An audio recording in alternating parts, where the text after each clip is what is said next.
This is Valentina doing a free hip. You can clearly see here that the angles of her shoulders when she comes into the bar is about 20 degrees. This is important because coming into the bar with a good angle will help when coming back out. Another important detail of her free hip is how far away her hips are from the bar.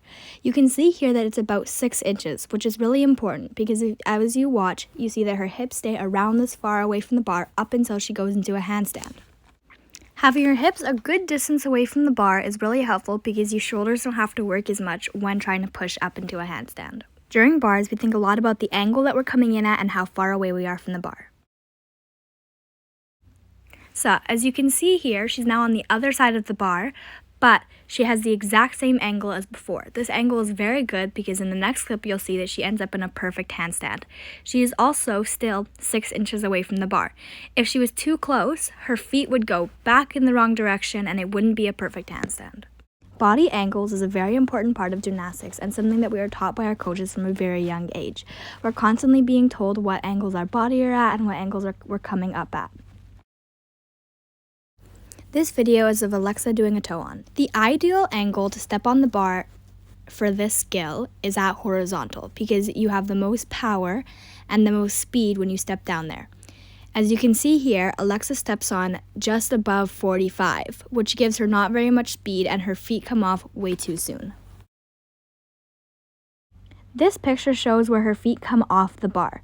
Her body is still mostly on the bottom side of the bar and her feet are about at horizontal as they come off. This angle wouldn't be bad, but since she had such low speed from stepping on so soon, she doesn't make it to handstand. The next video I'll show has Zoe doing a free up to handstand and a toe on to handstand. I'll point out in the toe on to handstand that her feet go on much later and her feet come off much later as well, which makes her handstand successful.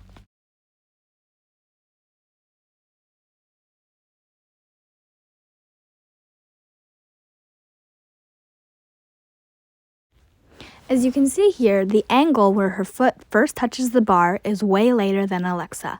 Her foot is at horizontal and her body is just below 45. This photo is the angle that her second foot gets on the bar.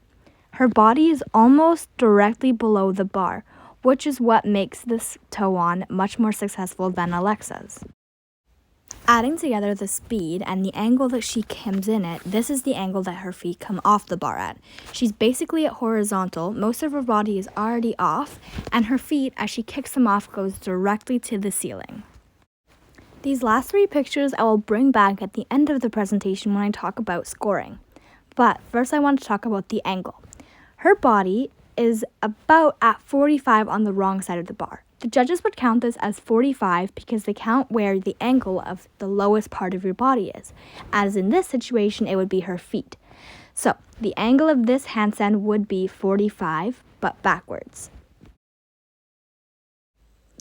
This handstand would probably be below 45, since the angle of the lowest part of her body, her hips, is at or below 45 degrees. And this is an example of a perfect handstand on bars.